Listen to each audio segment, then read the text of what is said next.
Mhm.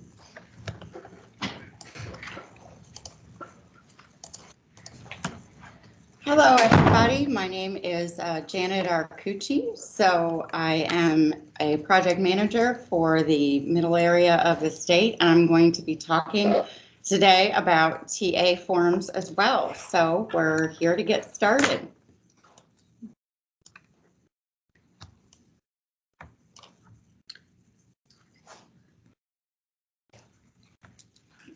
It's just a second here to change over the screen.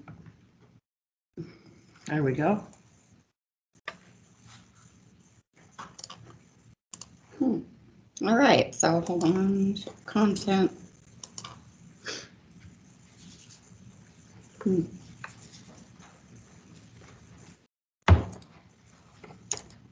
How do you just share your entire screen? Go to that one. Mhm. There should be an option for. Well, hopefully everybody had a good lunch break, and while we are working through the technical difficulties. Exactly. Here, So, There you go. all righty. Here's we got something. it. Got it. All We got right, it. Okay, great. sorry about that, everybody. Fabulous, everybody. All righty. So I'm here today to talk about TA forms. So regular service as well. For your TA forms, it really depends on your application. So they are specific to each application. So I'm going to go to PTMS right now. So for instance, you can see there's regular service, specialized service, etc. When you click each different radio button, it will alter the forms. And what's nice is if you fill out a form for one type of service that you are applying for, it will save for all types of service that require that form. So moving on as well, this, as I was saying, is the regular service form. So we're going to go over the 5330B labor warranty, the ADA complaint information, contract clauses, coordination plan, the FTA certification and assurances, resolution of intent, et cetera, et cetera. So, so some tips and tricks for your TA forms. So as I was saying, if it is needed for more than one application or program type, you will only need to complete it once. Based on how a question is answered, you may need to fill in more information, but you would fill in more information only if prompted. So each form must be submitted separately. If there is an error, it will be listed at the top of the form when you try and submit it. If you want to complete all of the forms under an application type without having to reselect the funding type, you would hit back. So for instance, if I was to, hold on, let me get to a different application. And I'll be using some of my agency's previous applications as an example as well. So if I go to this ADA complaint info and I just hit back, right? So hitting back means that you don't have to keep selecting the new type. And then make sure that you hit save as well.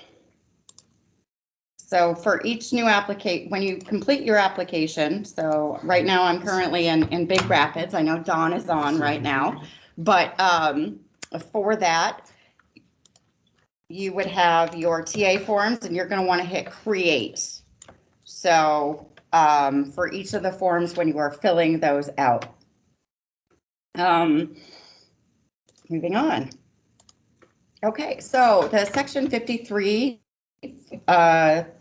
3B labor warranty TA form. So you're going to want to research and update other transportation providers as necessary. So you're going to want to list all the transportation providers in your area, including fellow transit agencies. So if you are in the Detroit area, you'll want to list the other transit agencies within your area, except for the school bus transportation provider. So if there is more than one transportation provider in your county, this we ask that you list it. So the next TA form is going to be your ADA complaint information, and that is specifically based on whether or not you've had complaints in the last year. So let's go to last year's application for Big Rapids for ADA complaint information. So it's going to ask if, has the agency had any lawsuits, been named, etc. Have you had an ADA compliance review? And have you made any changes to your ADA complaint policy? So these are the questions. If you had answered them differently, it's going to ask you for more information. So you would have to identify and describe that. The Office of Passenger Transportation collects ADA complaint information on these TA forms for our FTA state management review. And FYI, that is upcoming as well. So moving forward to the next form as well for contract clauses certification. So we're just gonna review this as well. So we've got the name of the authorized person, the legal organization name, your mayor, etc., the date. So for this, some important tips to remember. You need to verify the form is signed by the person with the authority to sign it. So if you have more than one authorized signer, only one is required. If you have two legal entities, such as folks who are applying for both specialized services as well as 5310, for instance, i.e. also a board of commissioners, corporation, etc., two separate forms are needed. So you will need both of those. Please sign the copy and upload it under attachments. We will go over that a little bit later. Okay.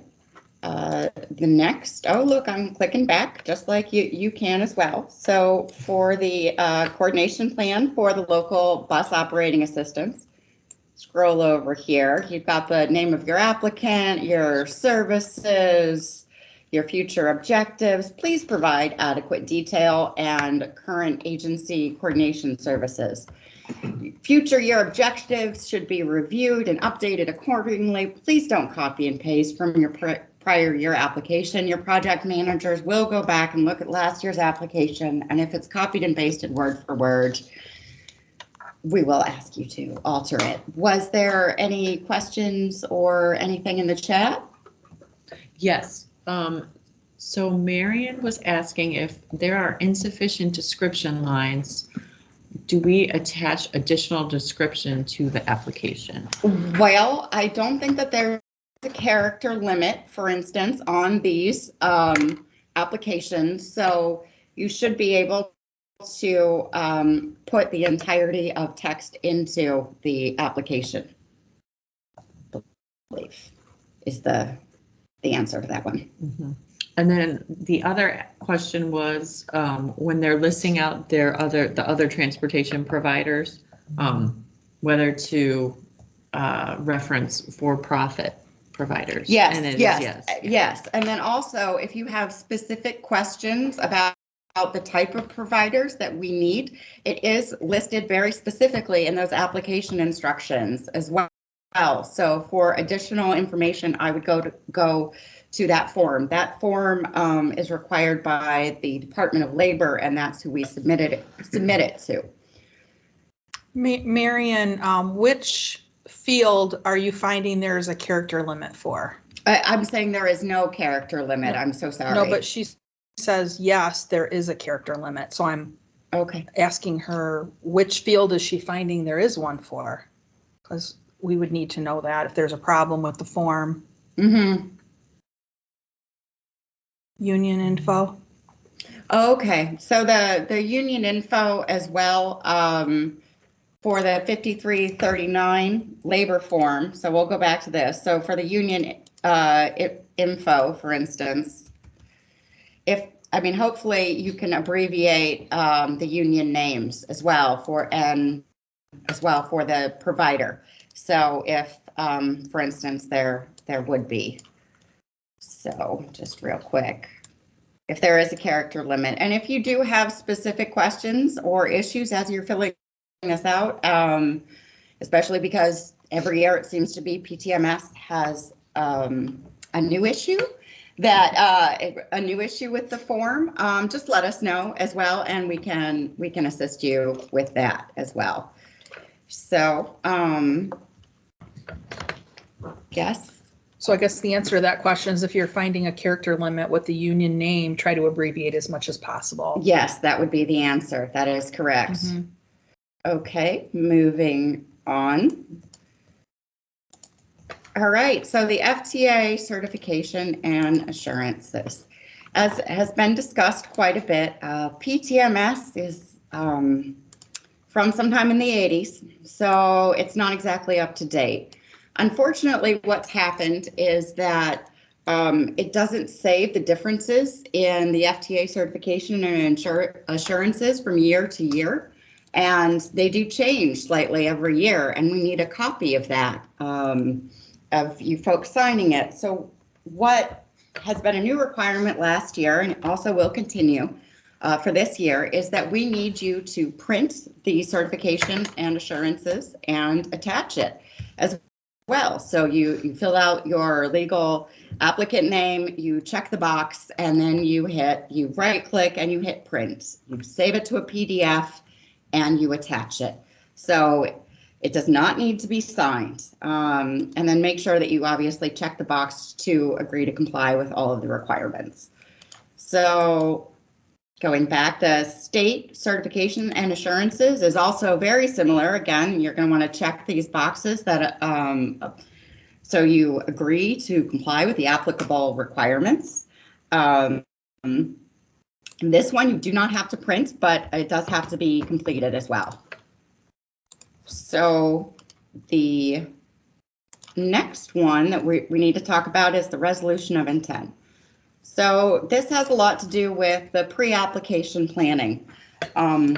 With the application deadline being moved up, lots of boards have set schedules as well. So you will need to get on your agenda, your board or commission's agenda, as well to pass this resolution of intent. So hold your board meeting prior to the application deadline of February 1st, 2022.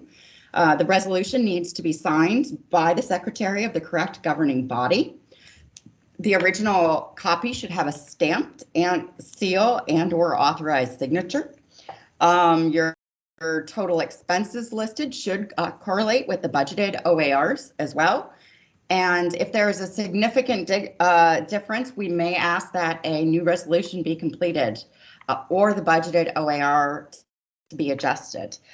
These numbers need to match as much as possible as well.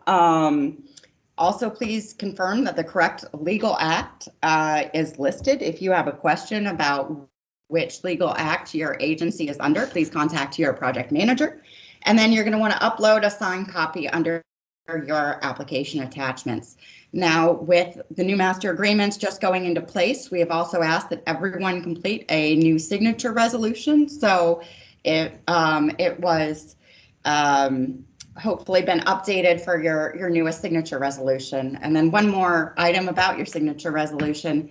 We encourage that it actually be a title of a person who is authorized versus a specific name. So if, John Smith is the mayor, but he lost the election yesterday and he's your authorized signer, well, then you need to go and, have the new mayor also have another signature resolution.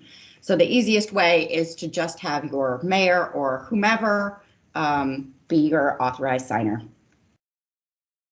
So, okay, now we're going to go into Title VI information. Now, FY 2023 is a little bit easier, I guess, this year for Title VI because we have asked all of our folks to update their Title VI plans within the last year. And then, hold on, I guess we have a question in the chat. Not a question. Marion is pointing out that the Title VI, number 6 has insufficient characters. So I don't know if you want to pull that one up real quick. Okay. Insufficient characters for what exactly? Oh, right there. To enter, like, it has a character limit. Oh, okay. Well, the good news is about this form as well, is that we have this information on file as well. So you can put a brief amount of information in this form, hopefully within the character limit. And if we need more information, we do have access to Kevin Wasson's information that we can access specifically. So that would be another workaround as well. So okie dokie. So back to the, I guess the Title VI form. So again, if the agency has had a compliance review activity, including either from the FTA for the urban agencies and/or an MDOT compliance review, please include the summary, the agency performing the review, the date of review, findings, recommendations, etc. Now, this year, I believe that the project managers were going to try and send out dates of last year's previous compliance reviews, because again, Kevin is our coworker and we have access to that information. So hopefully this form will be a little bit easier this year to complete as well. So the next one is the vehicle accessibility plan update. Now this form, it seems to be, well, several things. This form does seem to cause quite a few issues. And then I think last year there were some technical difficulties with PTMS. And if you accidentally added someone into your local advisory committee, but didn't mean to, that you still had to keep them. It was a glitch. And so we just asked folks to put in NA. And again, that's why you contact your project manager with any of those issues. But for your vehicle accessibility plan update, you want to verify the LAC membership and number of attendees meets the criteria highlighted here. So I'm not necessarily going to read it to you folks, but 50% represents persons who are 65 years and older, etc. So there's also more information available either from your project manager or in case you felt like reading from MDOT Administrative Rule 202. So another common error that we find is having the VAP members listed match the membership in the minutes. So, and if they don't, provide an explanation. So for instance, let me move this over for just a little bit. So does the list of members reflect the membership in the minutes? You can say yes or no. And if the answer is no, then you are prompted to provide an explanation. And then another very important item is that there is a member jointly appointed by the area agency on aging that is attending the meeting. So this does come up and is a slight issue when it is Commission on Aging. So they are the area office on aging, but they're also applying for 5310 funding. And I know we're talking about regular service, but for 5310 funding, you need to also hold your LAC meeting and discuss your vehicle accessibility plan update. So it cannot be staff that is the designated member of for your LAC meeting. So you need to have someone else associated with your department area on aging actually be that designated person. So if Jane Smith is the director and she is applying, she can't be listed as the appointee in your LAC form. So that, which means if that happens, you have to hold the LAC meeting. And this is also one of the things that causes several delays. Just like your board meeting, scheduling this in advance, making sure that your attendees meet their criteria. It's really important because it will delay the acceptance of your application significantly. as well. If you have any questions, contact your project manager. So one other thing as well, and that happens quite a bit, is making sure that each LAC member has a designation in both the "this member represents" and "this member is" sections. So this person is specifically represents, a person with disabilities or 65 and older, or neither of these groups.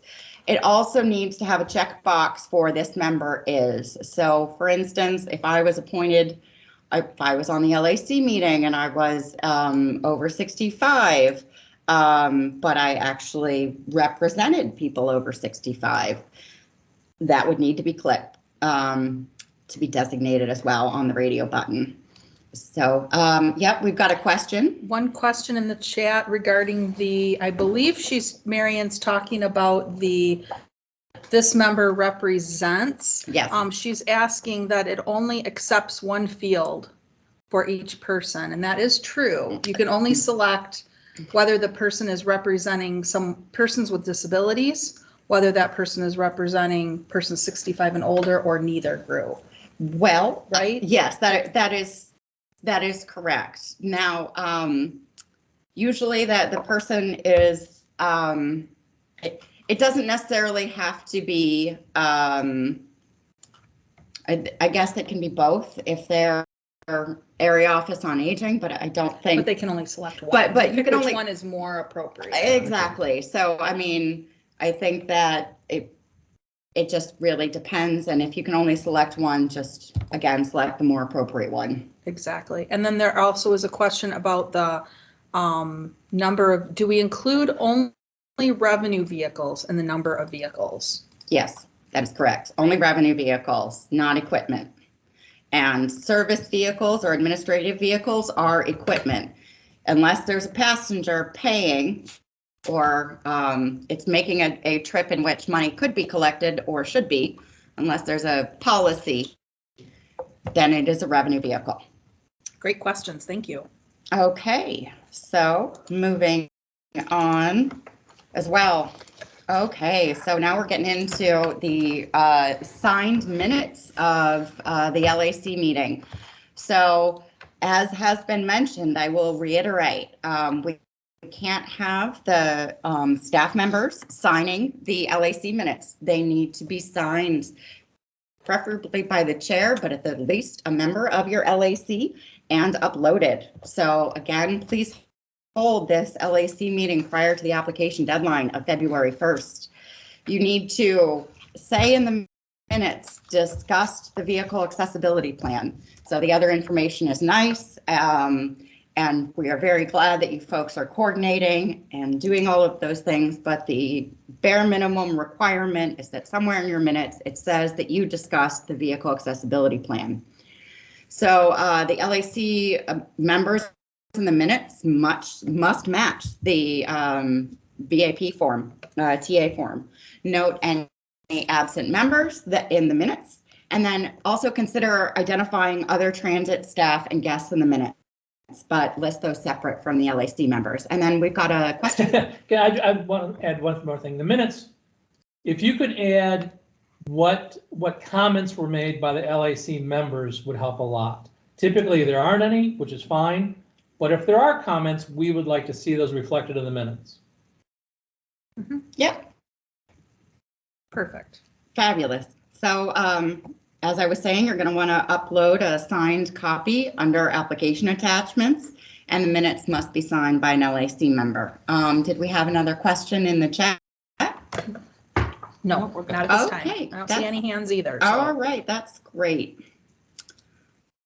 Okay, so back to, now we're going to talk about the copy of the public notice. All right, so there's a sample public notice on the MDOT website, and I will toggle to that super quickly. Oh, nope. Isn't it, there is a link on the application? Oh yeah, no, there. Oh, oh okay. yes, there is, and there's a link hopefully here, but I just wanted to bring it up. So real quick, so you're going to make sure your applicant name, this needs to be the legal name as well. And then you will fill this out as well. This is a pretty good template for you to use.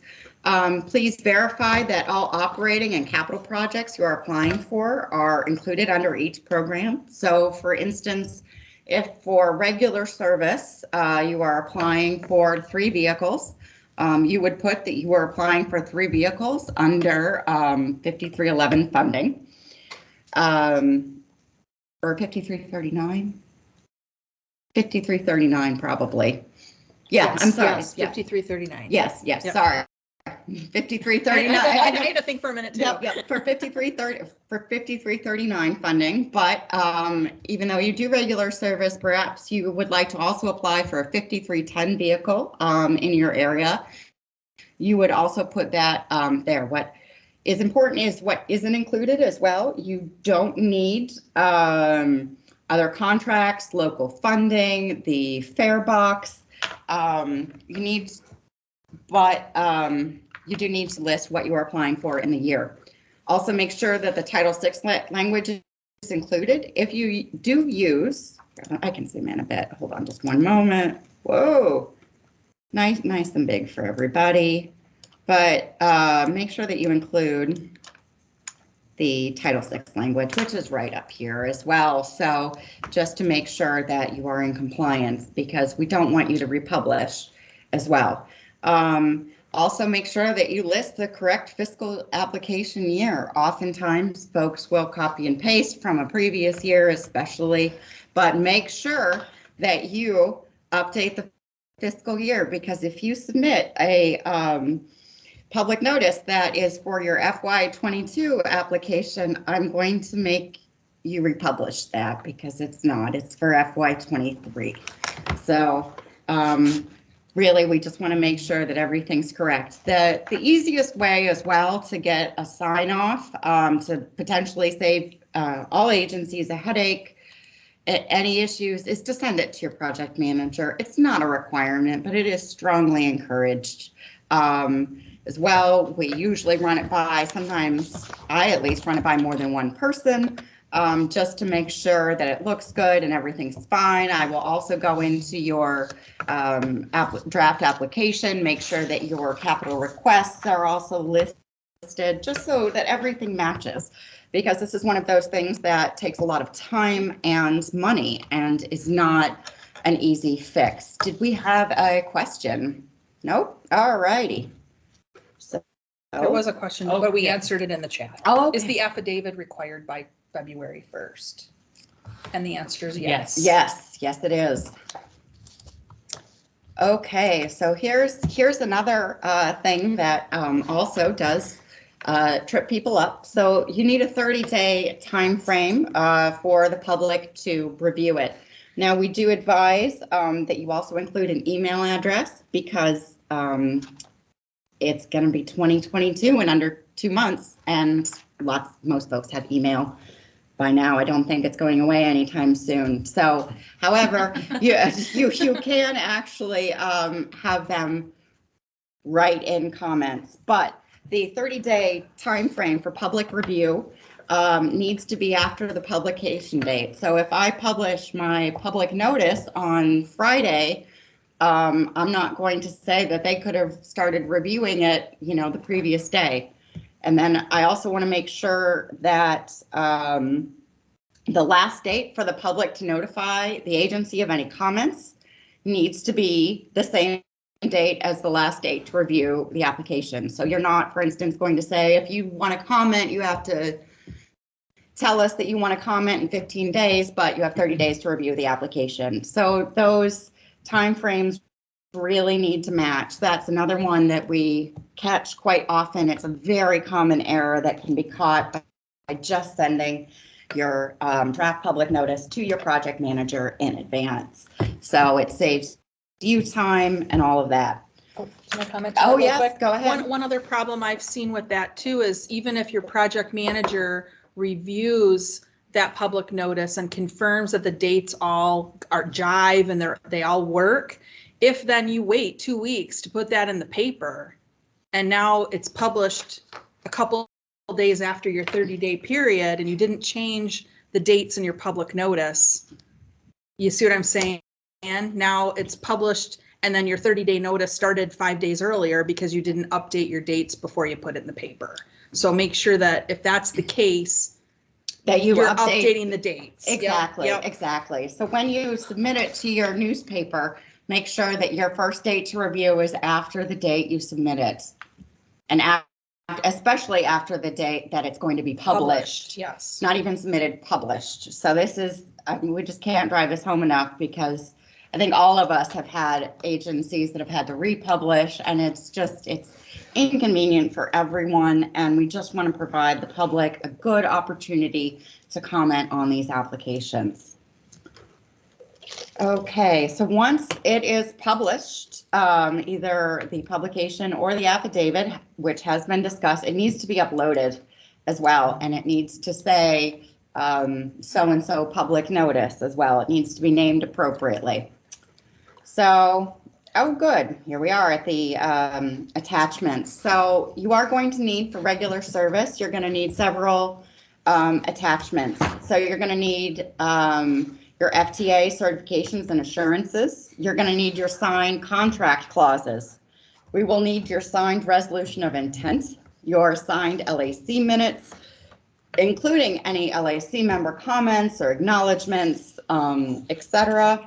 And then your published public notice or affidavit of publication as well. And then one thing I did want to mention real quick about the LAC meeting minutes, if you have other staff that are just sort of interested in attending but aren't technically on your LAC meeting, on your LAC committee, you can just mention that in the minutes, just so we can identify to make sure that they match, because if you have Bob Smith, who's just there for curiosity and for fun, and you mention him, but he's not on your VIP form, I'm going to ask you about Bob Smith. So if you put Bob Smith just as an attendee in your meeting minutes, I don't have to email you, which is better, I think, for everyone involved. Okie dokie, moving on. Submitting your application. Oh, wait. We have one question All right. before we move on. Mhm. It was with regards to the 30-day time frame for the public notice. Ryan asked if the time frame is calendar days or business days. Calendar. Yep. Yep, it is calendar days, so which is less time than 30 business days.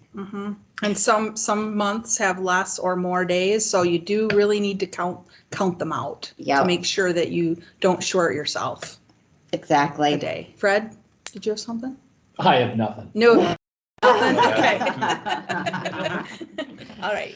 All righty, so submitting your application. Your agency has a unique PIN number that is required to submit your agency application. Please contact your project manager if you have misplaced your PIN number. And then I will ask someone else where that is, and then I will give it to you. Because I don't have I have access to the list, but I haven't memorized it. Also, please make sure that you submit all budgeted OARs prior to submitting your application. So if the type of funding that you are requesting requires an OAR, it needs to be in submit. That is another super common error. You just forget to hit submit.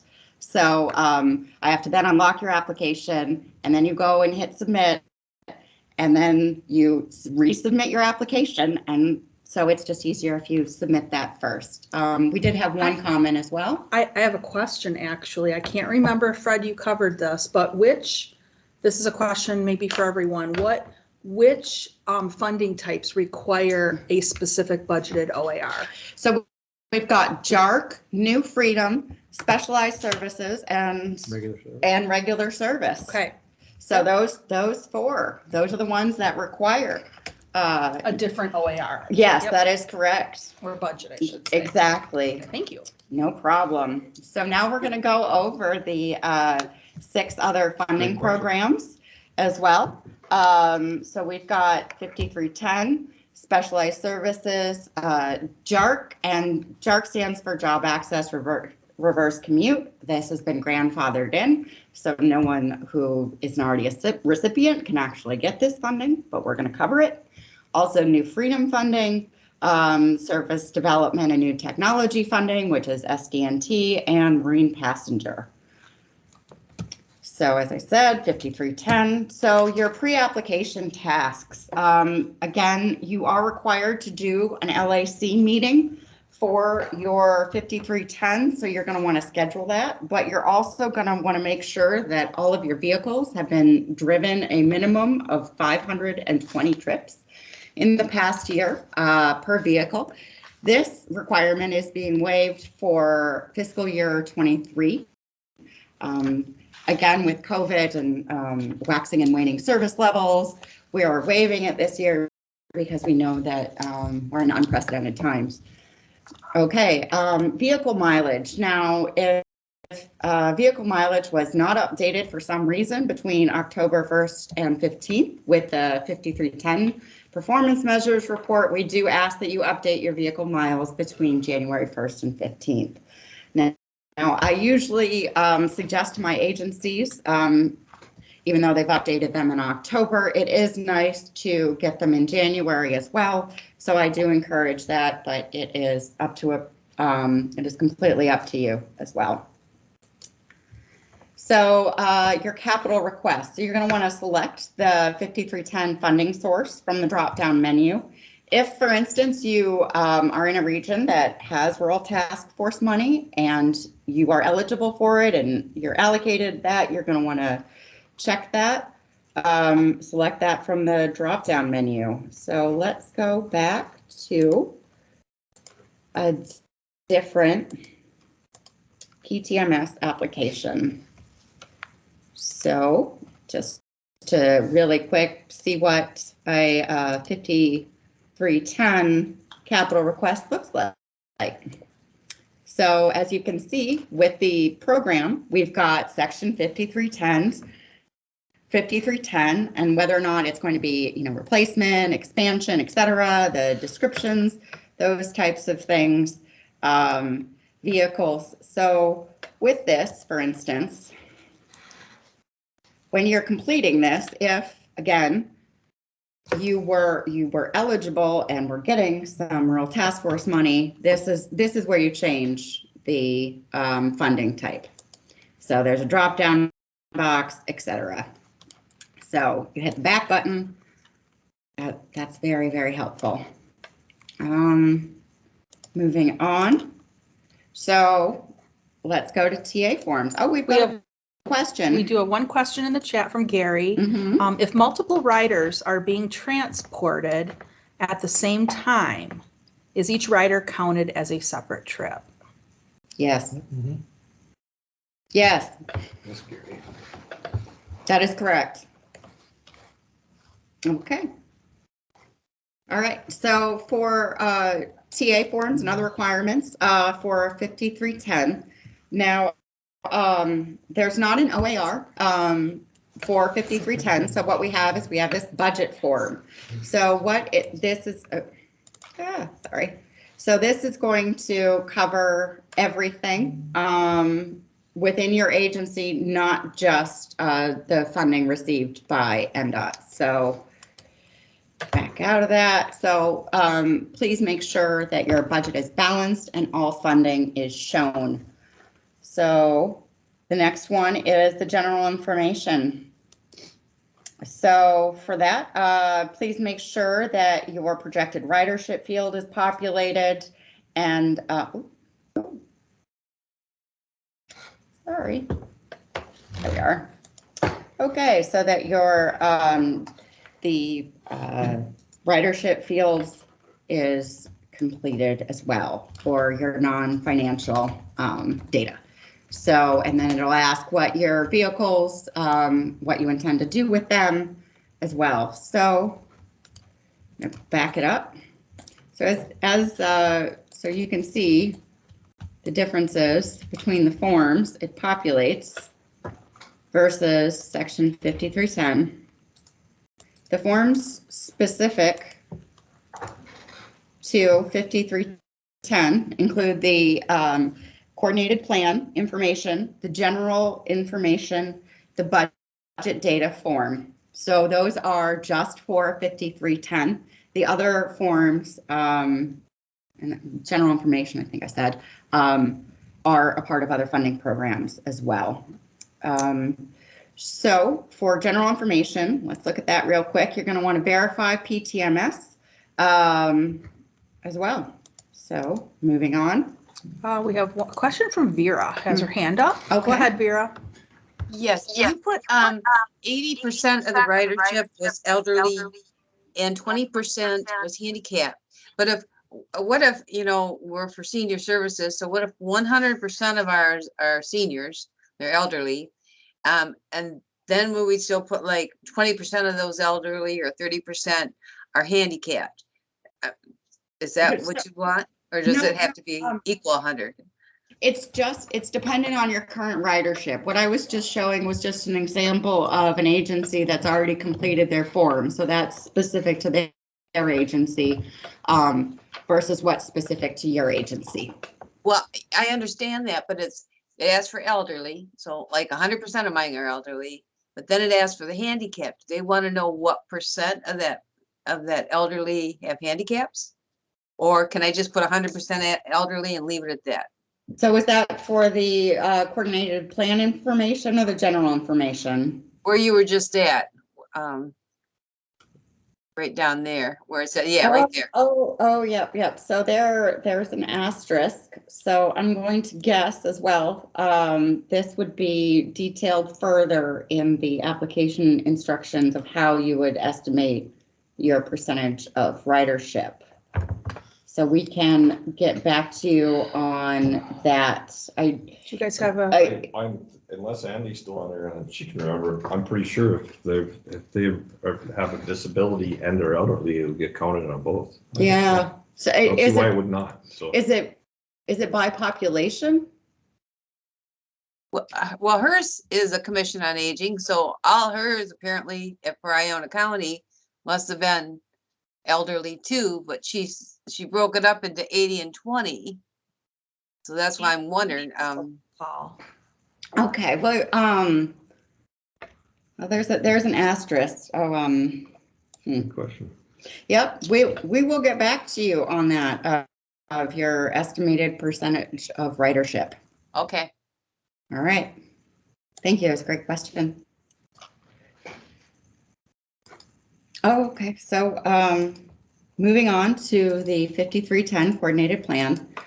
So make sure that the correct coordinated plan name and the page number are referenced. These coordinated plans were done, I believe, in 2016 on the regional level based on a consultant, KFH.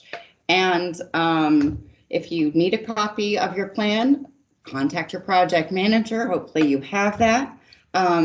Each project needs to be shown as a separate example on the form. So for instance, all of your capital projects that you list need to match the different types of need to also be completed in this form.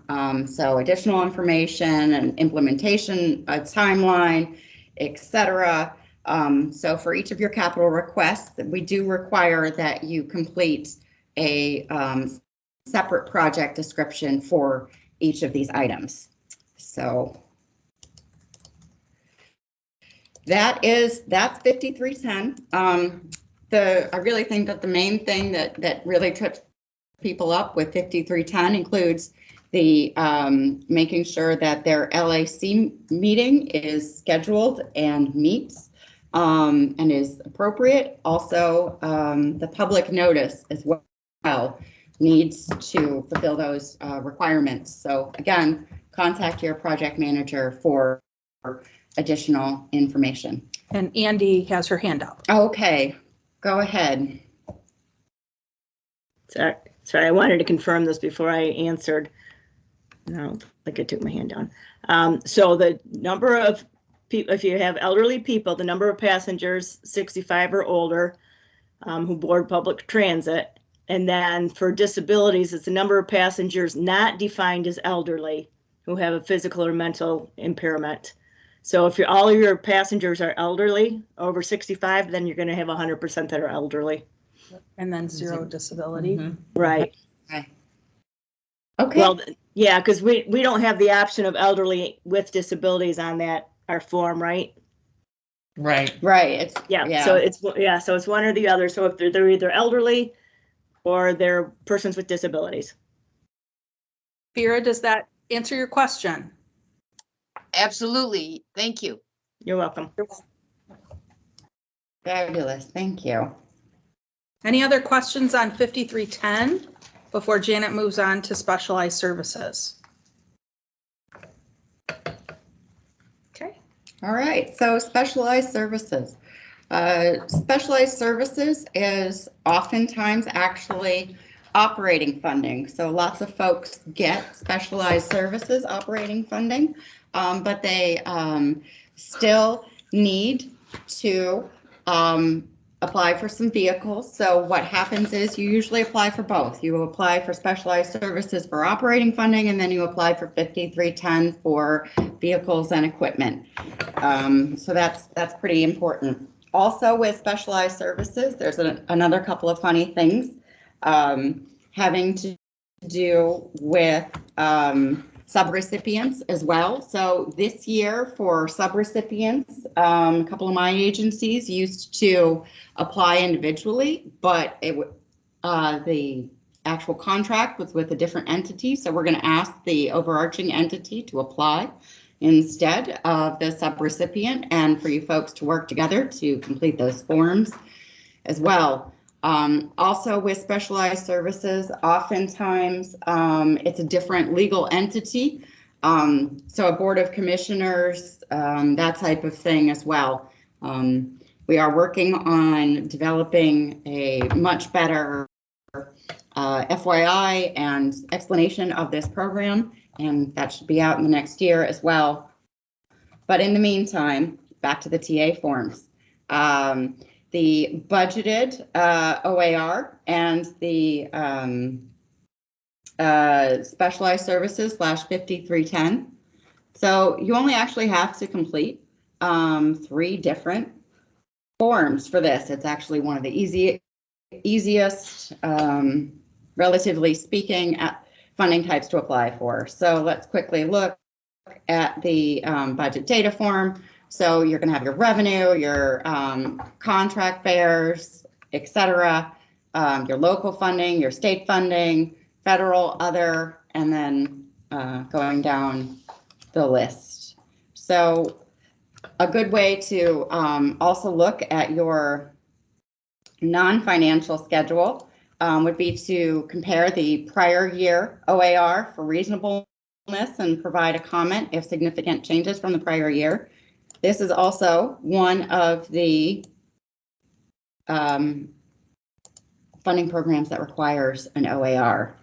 So if you have unspent specialized services funding several years in a row, we would like you to provide comments as to why that occurred. Now we do know, especially with COVID taking place and a lot of services were shut down for a significant period of time. We do know that in the last 2 years, there have been some unspent funds, but really what we're looking for is that explanation, but also if this keeps happening, then we need to have a discussion as well. If applicable, please review your cost allocation plan and confirm that it is up to date as well. So you will be working with your project manager again, as well as our accountant, Sandy Lovell. So moving on. So the budget data. Go over back to your application form, especially services. All right, your budget data form. We did just go over this a bit, but make sure that your budget is balanced, your total operating revenue equals your total operating expenses. So it's pretty important. We do look at this from year to year. Your coordination plan update. Please provide complete information regarding your coordination committee. So it's down here. It's a bit different than your LAC committee, but please review your annual application instructions regarding your Act 51 requirements as well. Okay, So let me back up and we'll go into service description. All right, so if you have multiple sub-applicants, provide any information for each sub-applicant. This is very relevant to, there's some urban agencies. I have one of them as well that has 4 sub-recipients, but that information needs to be provided for all of them. So make sure that the amount that you are requesting is equal to or less than your previous year funding. I believe that it was already mentioned, but I would like to reiterate that we are not doing expansion of specialized services. So it needs to equal last year's or be less. So please verify if you have sub-recipients that your applicant is requesting continuation and that amount equals last year. Make sure that you estimate the miles and the passengers for your agency, any sub-recipients equals the amount requested. So in here, it's going to ask you for basically how you came up with that calculation for your service description. So there's that. All righty. And then if applicable, provide information for volunteer drivers. Please describe training efforts for both agency staff and volunteer drivers. So that's a very quick general overview of specialized services TA forms. Before I move on, do we have questions in the chat? We are good. All righty. Okay, so next up we've got JARC, which is Job Access Reverse Commute Funding. So as I had mentioned previously, the only reason that we are funding JARC activities is if it is a continuation of folks that have already been funded. JARC funding is actually an old funding stream from, I believe, at least 2 federal authorizations ago, but the Michigan Department of Transportation has found real value in this program and continues to fund it. But it is not a currently available program, and that's why it is just continuation and no longer expansion. For your capital requests, so you are available to select a replacement vehicle for capital requests for JARC. If you have a previous JARC funded vehicle and it is met its useful life, it is eligible for replacement. It was previously funded with JARC, you can request it to be funded with JARC again. However, this is only for folks that are currently receiving that amount of money as well. So, quick. So it would be in one of these programs. So again, it's another drop down box. So you're going to select 5310. Okay. So your annual budgeted OARs, again, that's one of the 4 funding types that's actually going to need to be completed for your submission. So usually you're going to do regular service and then you would also do job access. So real quick, you've got your summary, you've got your revenue.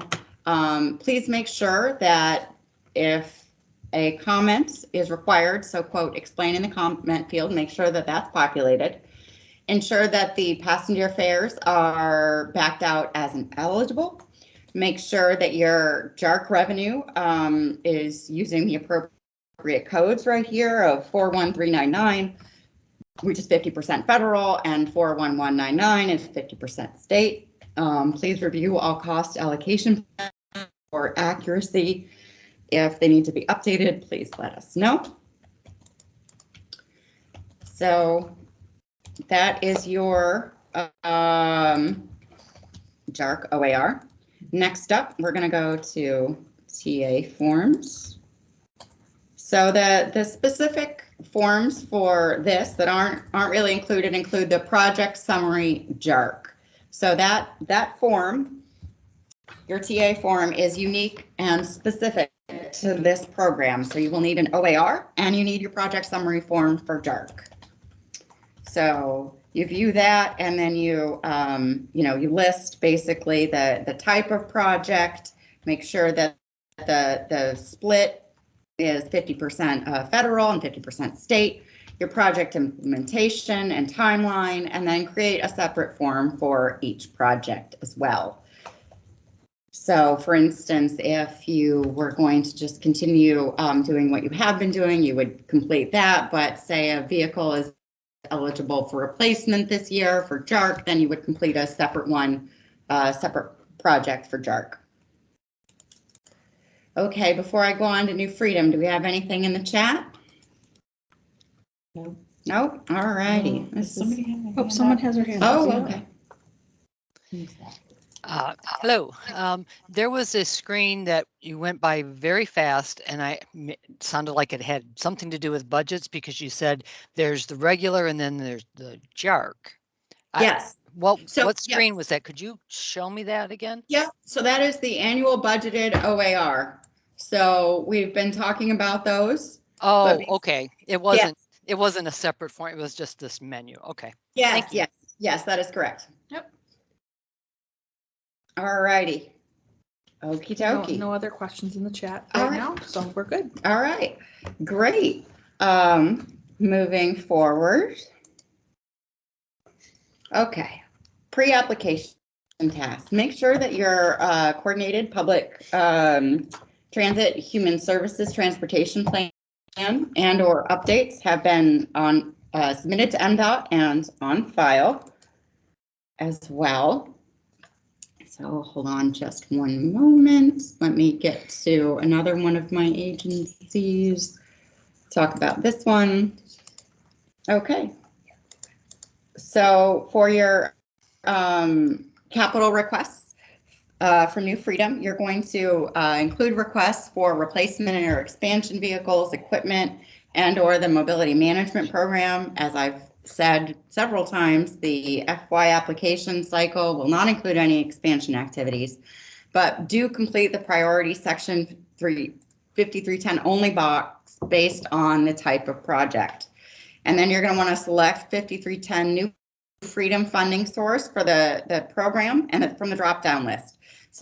You can also select mobility management, vehicle, equipment type. So it just really depends on what you're applying for. If you're new to this, I might also suggest you look at last year's application. If you have specific agency questions, again, I feel like I've said this at least twice, contact your project manager.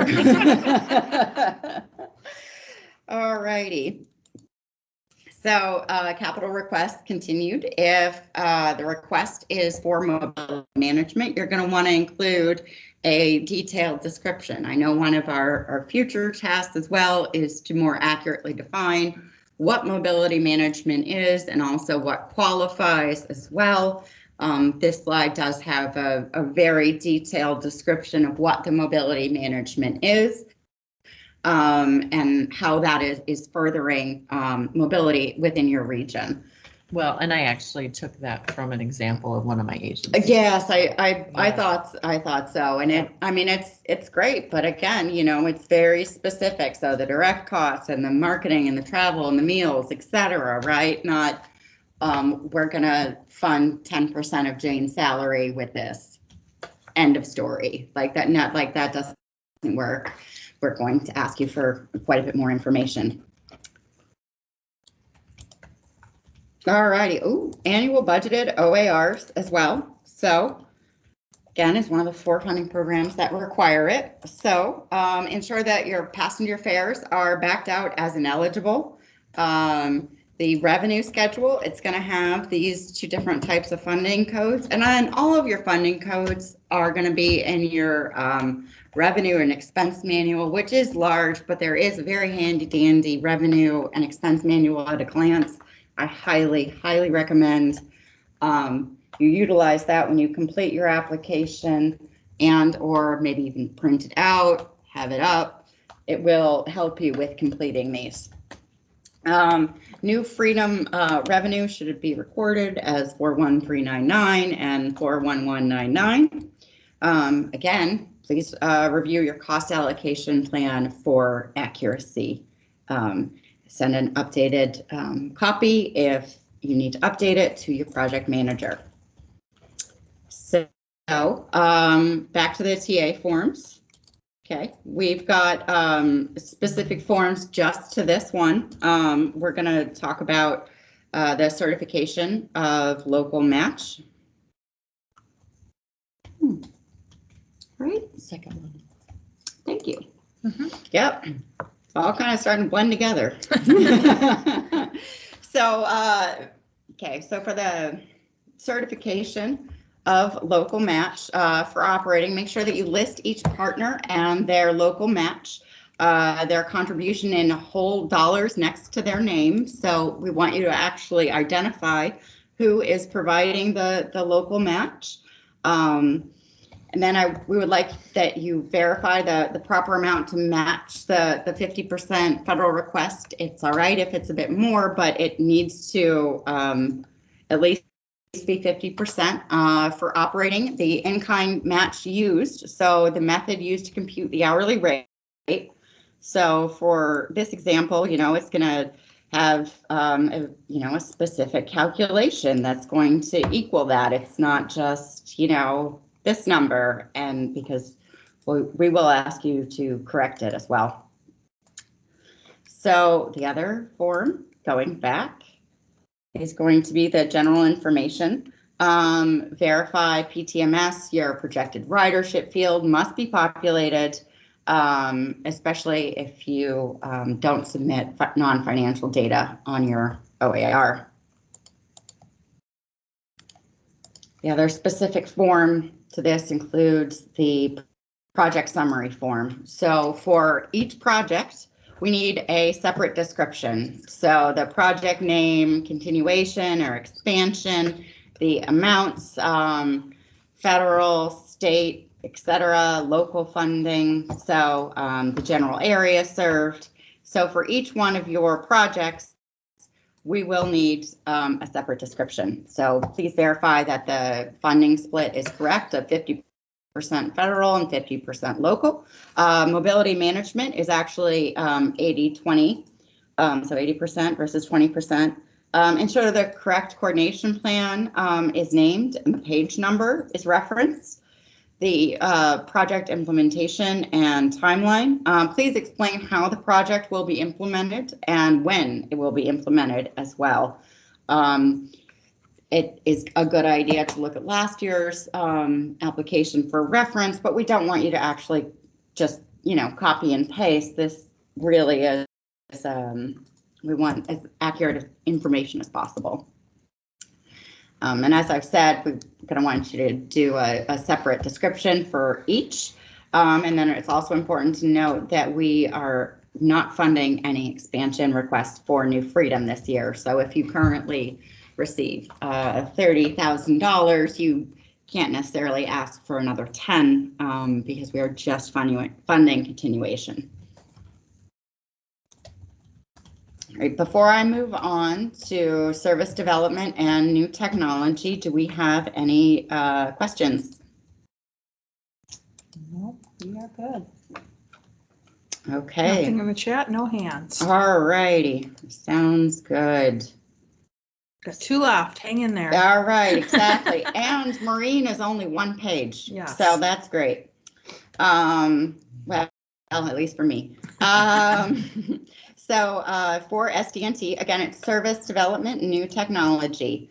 So eligible projects are going to include activities and items that support specific goals, and a list of these goals can be found in the application instructions.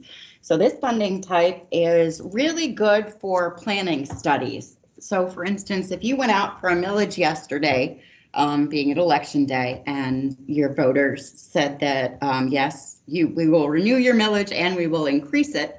So you're going to have a much bigger budget upcoming, but you're not exactly sure what to do with all of that money, and you'd like to do a study.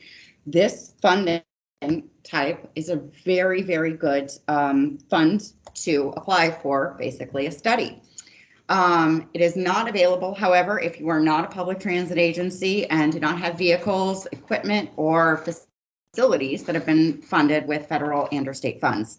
Another interesting thing about this program is it's actually distributed in the fiscal year prior to the application year. as we were previously discussing, we actually haven't, funded FY22 items except for SDNT. Actually, that was all funded the previous fiscal year.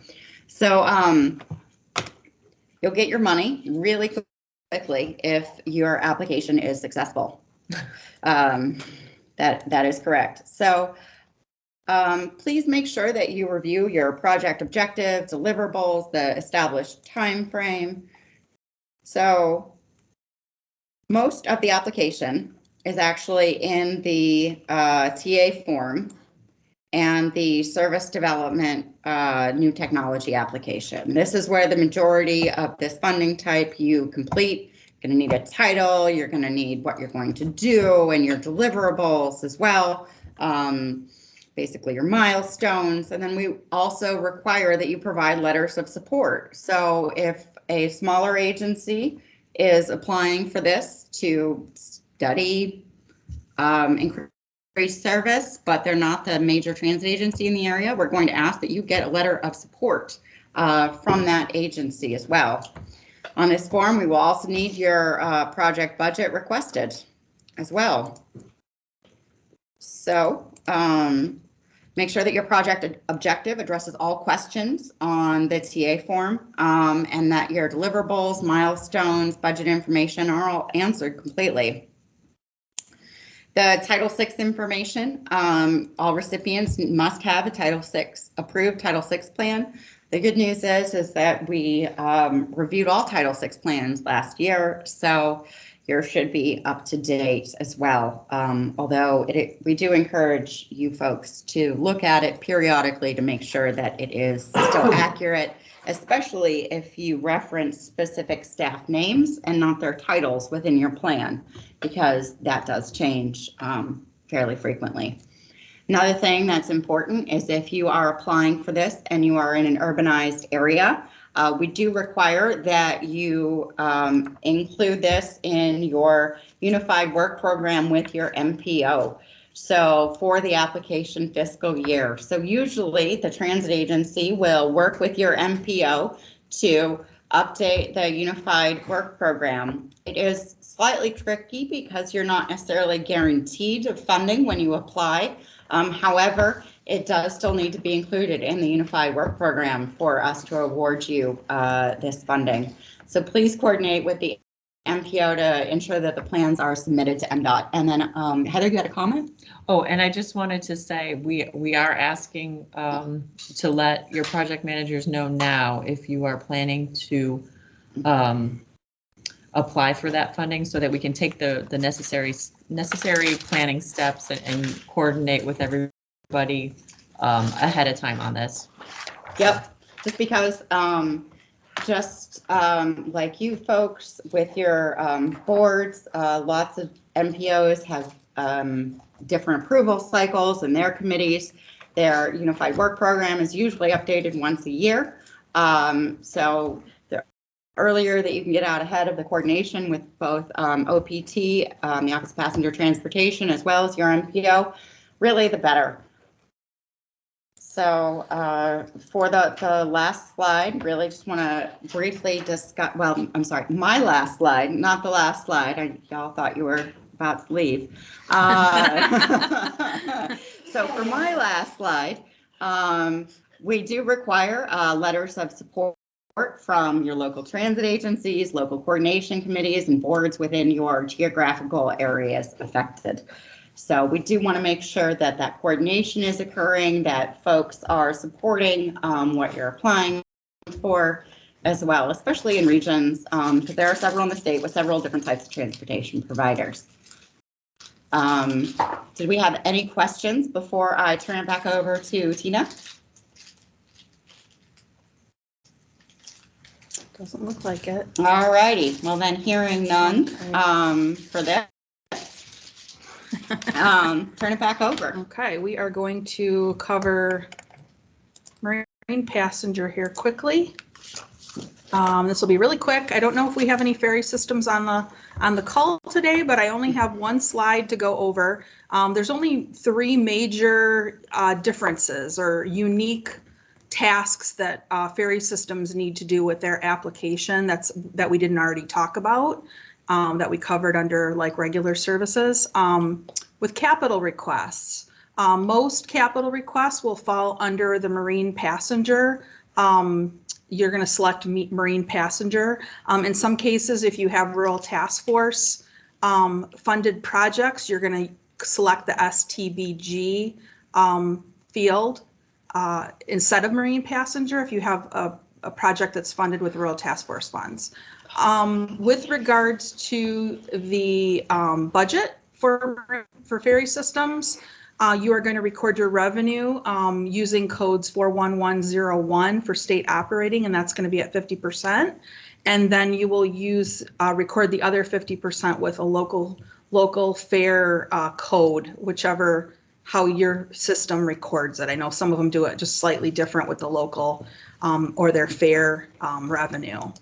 And lastly, for TA forms with ferry systems, there are additional required separate TA forms if they are applying for federal funds. So if they are not applying for any federal funds with a specific year application, they are not required to complete specific TA forms unique to the ferry systems. So that is all I have with that one.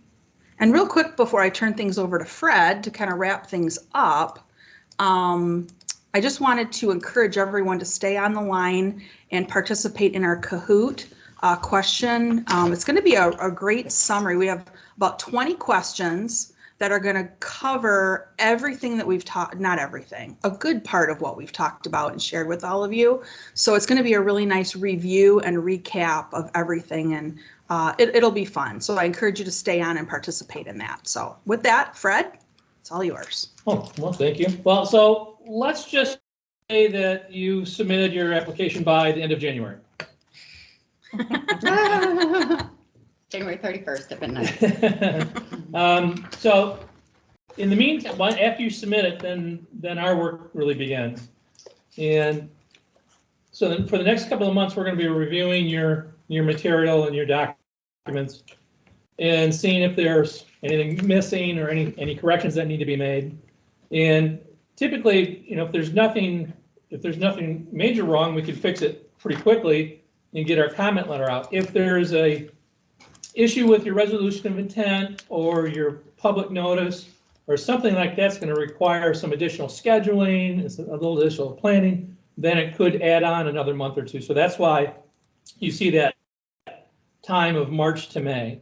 The other item here is, in August is the last chance to revise your OAR, your budget OARs. So as the year continues and you kind of get a better idea of what 2023 might bring, that's your opportunity to make any adjustments there. And then in September, we shut it all down and we run our final calculations for LBO because we do have to cut checks in September to be ready for October 1st. Now, that is assuming we have a state budget like this year where it was a little delayed, but in most years, we're pretty much good to go. Next slide.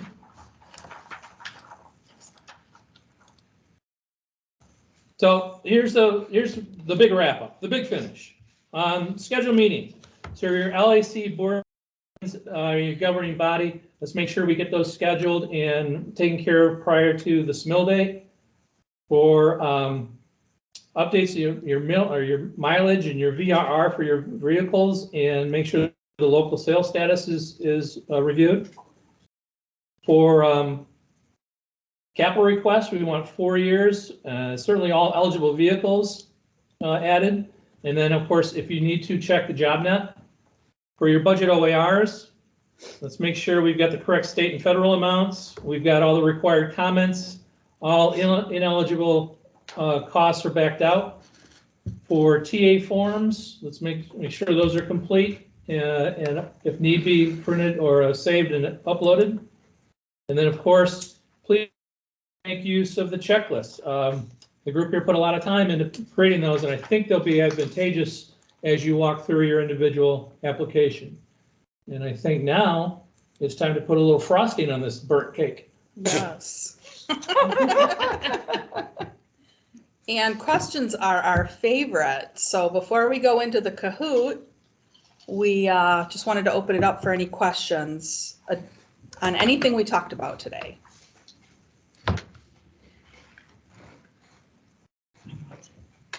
Okay. We will just kind of watch the chat and for hands, and in the meantime, I think we did a great job. Everybody did a great job asking questions as we walked through everything. So that was fantastic.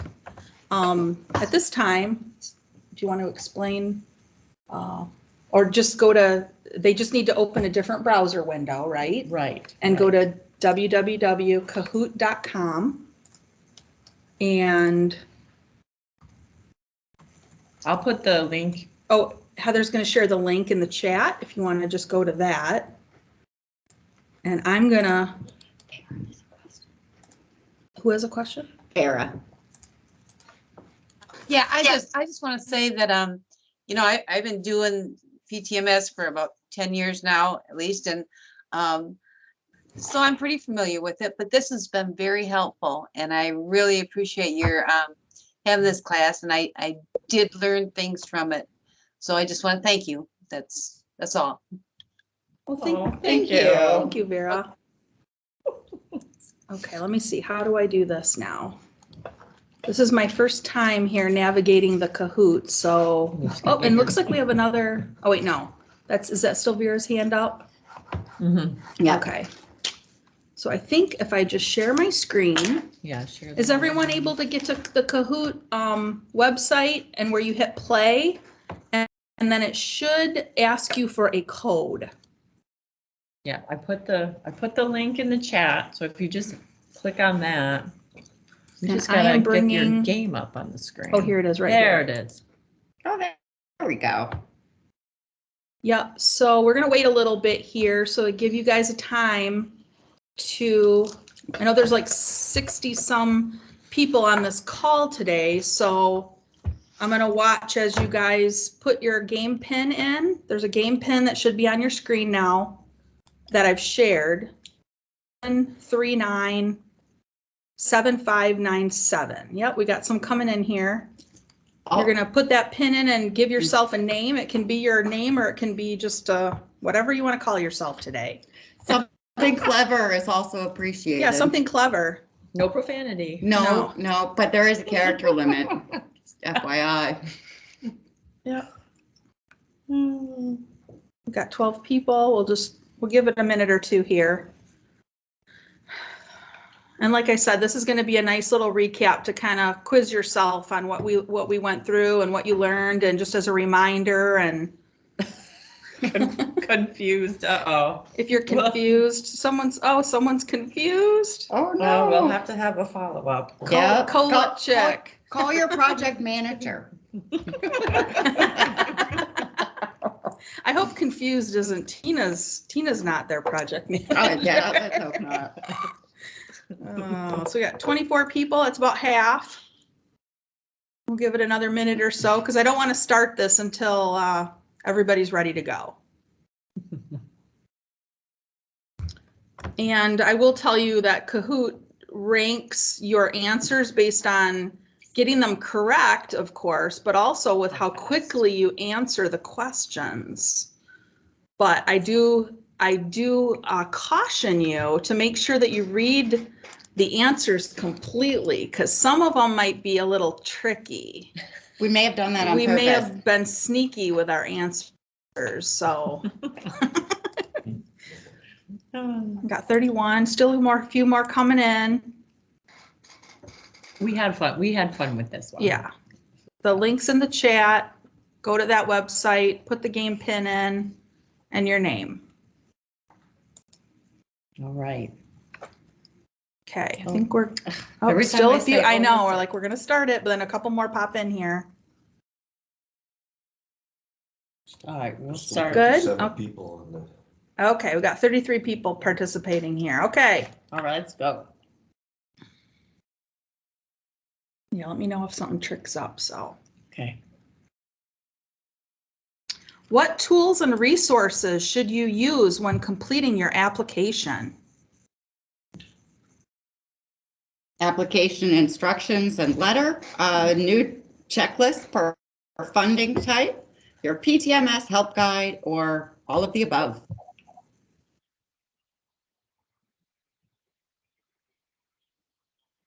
And the correct answer is all of the above. And it looks like just about everybody got that right. So great job. Chuck? Only 17 responses. Oh, 50 yep. Responses. Okay. Yep. There was looked like only 18 people got that. So Make sure that you're by your computer or Yes. item to yeah, actually you have hit to it. be able to, yeah, I know, but I want to make sure they're doing it right. 33 So people. they have to be in there. They can't be viewing the Teams thing. They have to be playing the it in their website. open window. Yeah. So make sure that you're viewing the game in your open window. So the leader right now is Transit. So, and then you might want to open a separate browser and then re-enter in the information perhaps if you are having technical difficulties, because there were a couple of those in the I'm thinking chat. they were maybe answering the question in the Teams window. Mhm. Yeah. Okay, true or false? The new checklists take the place of the annual application instructions.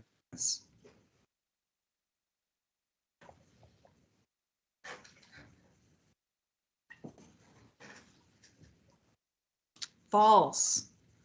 It does not. They're a supplement to the annual application instructions and the PTMS help guide and the letter that comes out. And us as. And us as project managers. Transit is still in the lead. ATC is close behind. What factor do you need to consider when determining how many spare vehicles should be recorded in PTMS?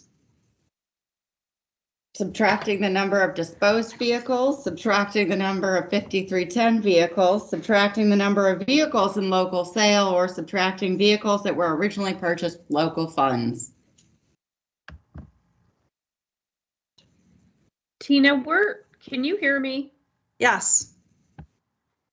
I'm only getting like shapes. I'm not getting answers to questions. I'm just getting a diamond, a circle, a square, or that's all.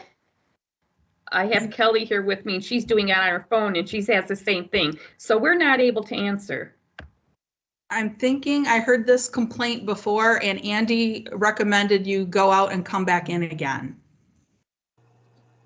Just close that window and there should be the right window under it. Me too. Oh, you're not getting Oh, the I'm seeing answers that either? come up I believe you need to have both the Teams screen up and then as well as like the Kahoot where you're entering it. So you need to be able to see both.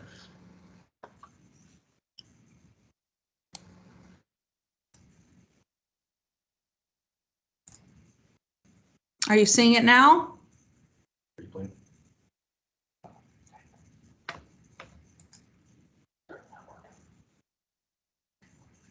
Whoever asked that question, are you guys good now? Or are you seeing the questions or no? No, I'm still trying to get in. Okay. Can you read me that number real quick? I sure can. 739-7597.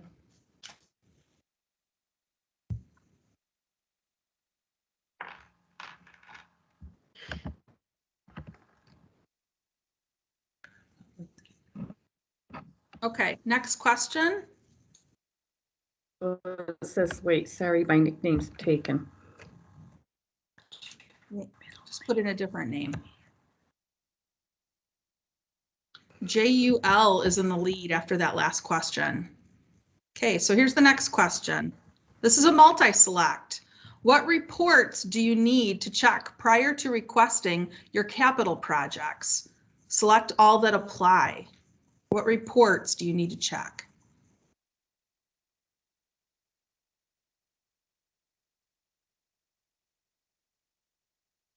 Five seconds.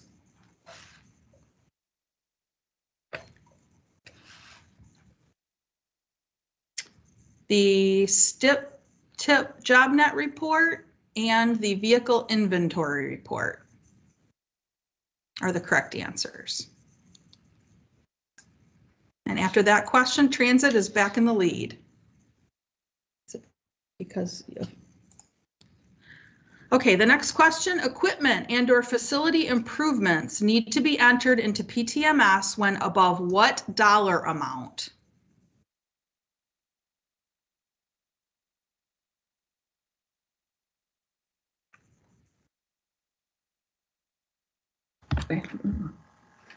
It's 5,000, but.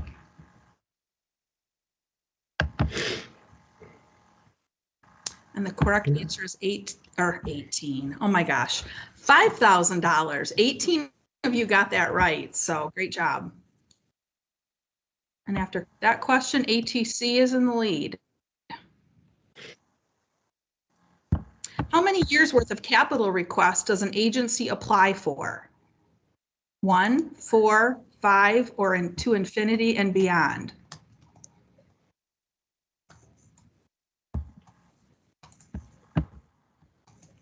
I have it, but their thing is in my way.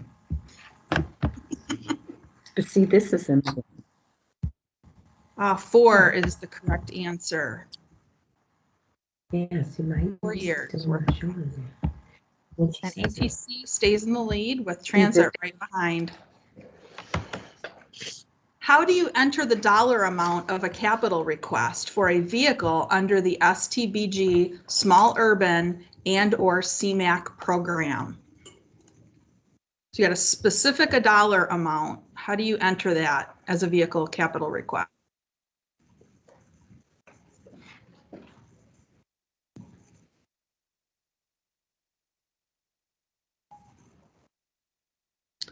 Select the local purchase and enter the funding amount. Correct answer. The other choices were in the justification box, an extended purchase, or STBG is not required to be included. No, those are incorrect. A lot of you got hung up on that question there. That is where you would go in where it's extended or local, and you select local, and you can actually put in the exact dollar amount that you have funding for. Ooh, MSR took the lead on that question. True or false? The year in the VRR field must be updated for all capital request vehicles.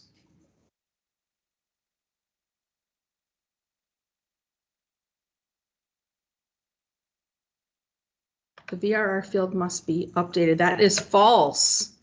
That was a tricky question. The VRR field only should be updated for capital request vehicles that this is the first time that they are being requested in your application for fiscal 23.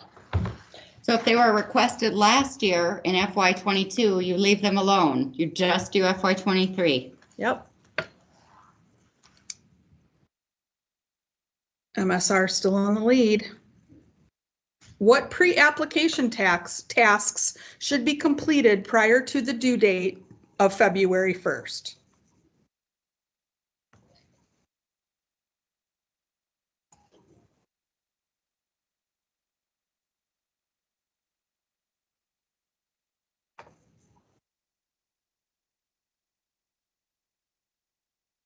And the correct answer is the LAC meeting. That's great. Just about everybody got that one right. Good job. I like to attend the bus rodeo. Yeah, I know. It's a little plug to get everyone to the bus rodeo this year. Okay, MSR is still in the lead. Vera is the highest climber, has moved up 4 places. True or false? The required and best internet browser to use for the application is Google Chrome. True or false?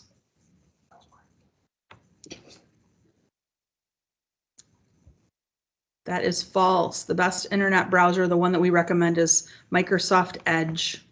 Good job. Almost everybody got that one right too. And 3 in a row, transit is back in the game with 3 in a row correct, and MSR is still in the lead. The federal 5311 operating, what percentage of your fiscal year 23 annual budget should be used on your OAR for 5311 operating? What percentage is that? 36, 18, 100, or 34.9854?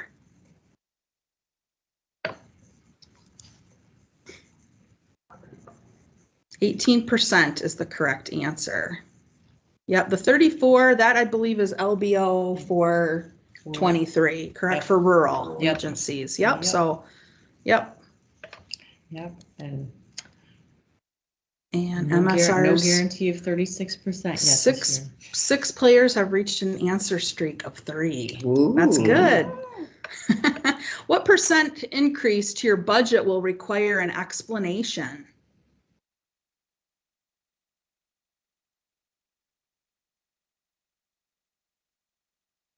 That's looking at your budget from your reconciled in 19 to your 23 budgeted OAR. What percentage increase? 15%. And MSR is back in the lead. Next question. What is required for your application to be discussed and noted in the LAC minutes and signed by the chairperson? You better get 100% on this one. What has to be discussed at your LAC and noted in the minutes?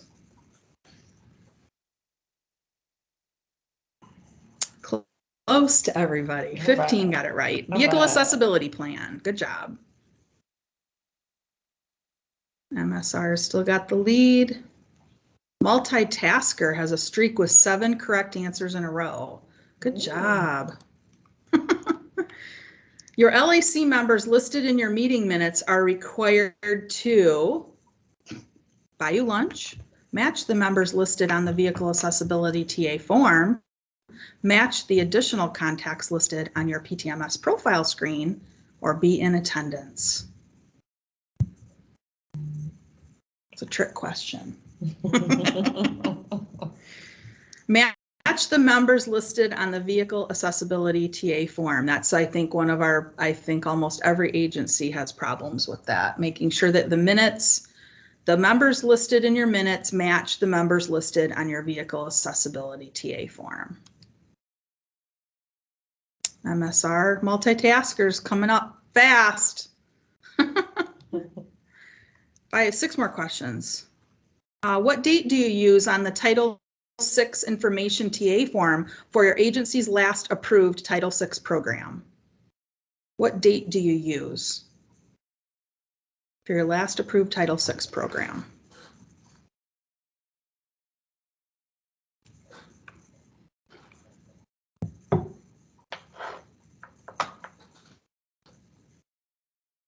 The date of approval letter from MDOT or FTA is the correct date. Now, we get a lot of times people will put the date that the board approved it, right? Yeah. So no, it's the date of that letter that you get from Kevin that says when your that approval letter, the Title VI approval letter. Multitasker took the lead. Nikki is back with an answer streak of 3. Good job, Nikki. Which of the following is not a required attachment for 5311 agencies?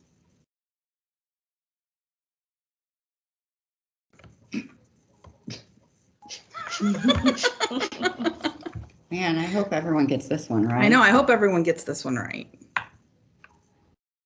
What is not required that you attach? Although it would be fun, wouldn't it? Yes. Oh, maybe we should. Picture of your staff at the bus rodeo is not required attachment for 5311 agencies, but the FTA certifications and assurances is, the signed contract clauses certification is, and the signed resolution of intent. And there's also a few other ones too. Oops. And Chris is in the lead. GT is the highest climber. True or false? The fiscal 23 application due date is February 15th, 2022.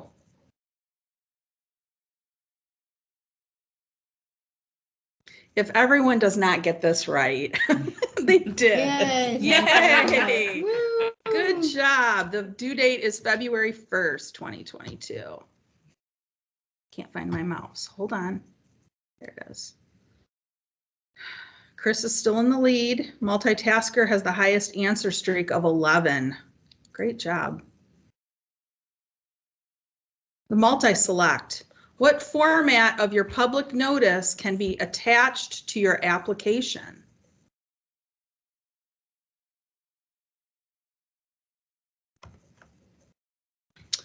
So you can select more than one.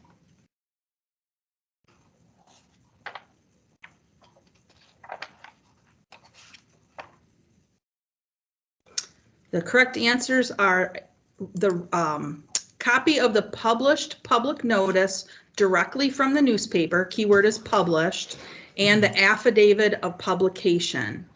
You cannot submit your submission to the newspaper, and you cannot submit or attach a copy of the email confirmation from the newspaper, but the affidavit of publication is acceptable.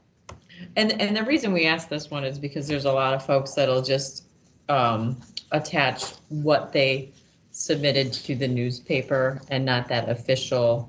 So what we're really asking for is make sure it's the official final Published copy notice. or the affidavit. Yeah. Yep, you got it. And RFS is in the lead. Let's see, we got 2 questions left. Why should you use the new checklists?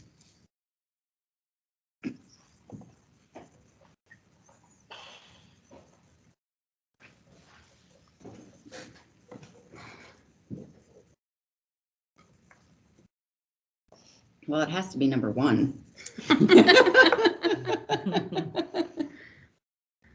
All of the above. Yes, it saves back and forth time with corrections with your project manager, hopefully. It'll help better prepare you to organize with your pre-application tasks, and it's another tool in your toolbox to help reduce the number of common mistakes. And the last question. Well, let's see who's ahead at this point. RFS. Chris, you can multitasker could possibly still catch up if they answer the next question correct and quickly. True or false? Your project manager is awesome.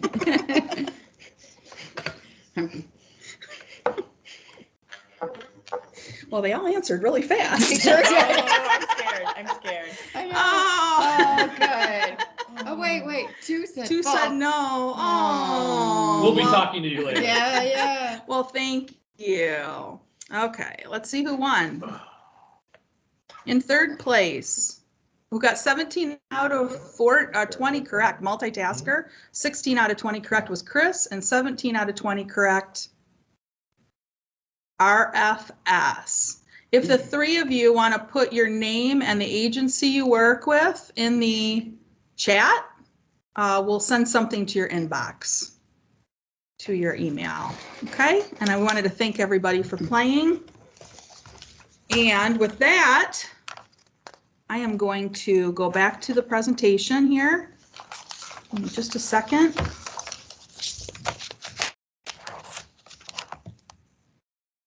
That's not it.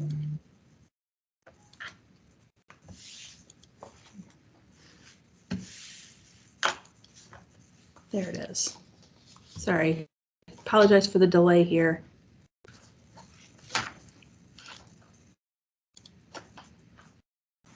Are you seeing the right thing yet? No, you're not. Hold on just 1 second.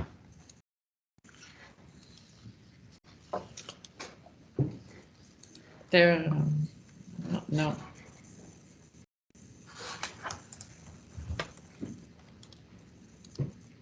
Hold on.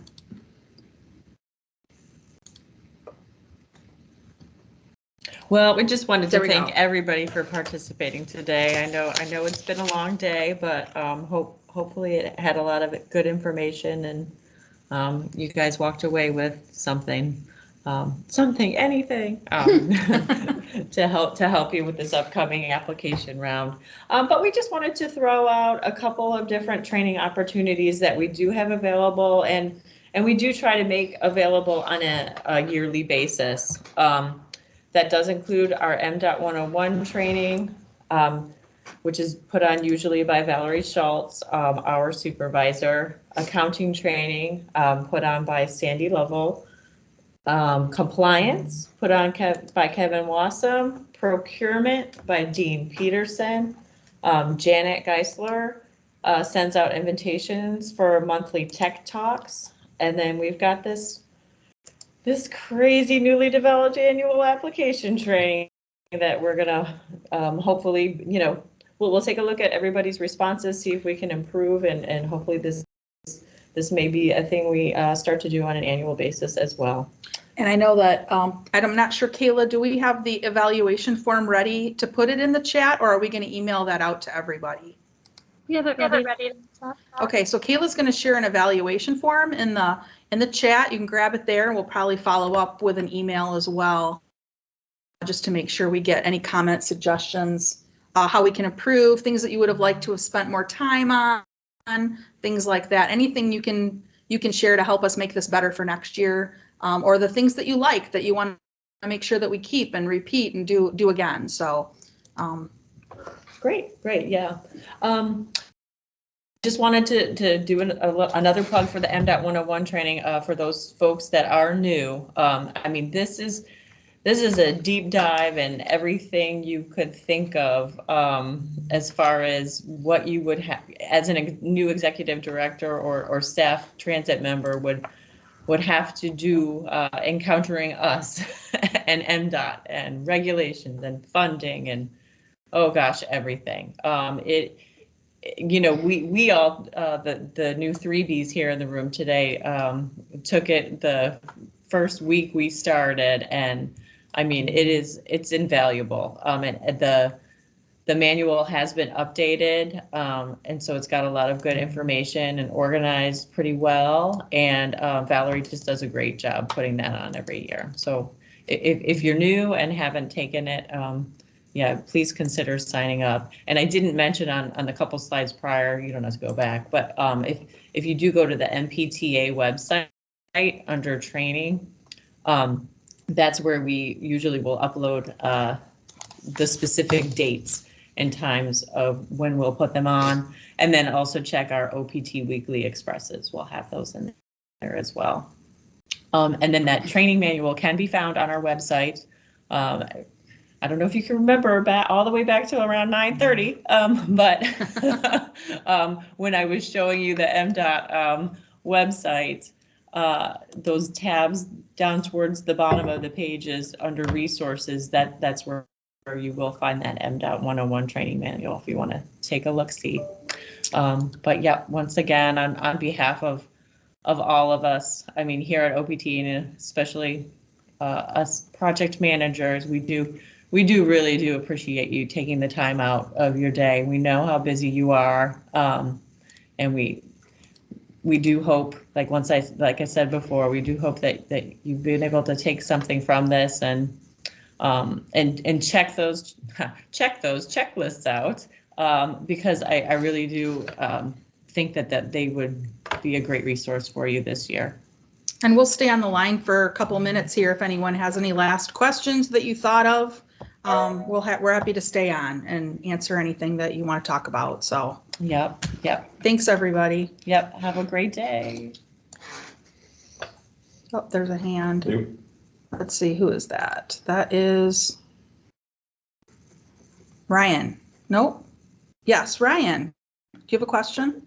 Hi, I just wanted to confirm what you were talking about earlier with regard to the specialized services. You said that there's no new funding for expansion. It's just if you've been receiving specialized service funding before.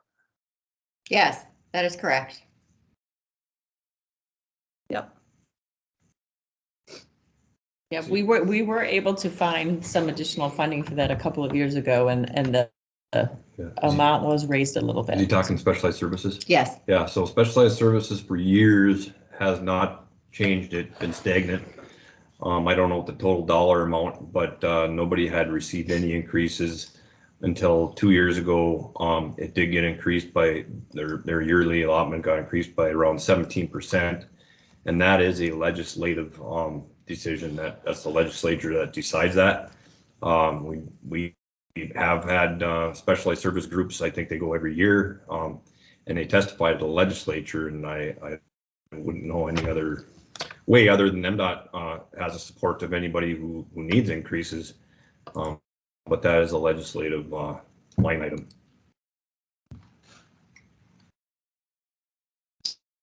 Anybody else? But there's still about 30 people on.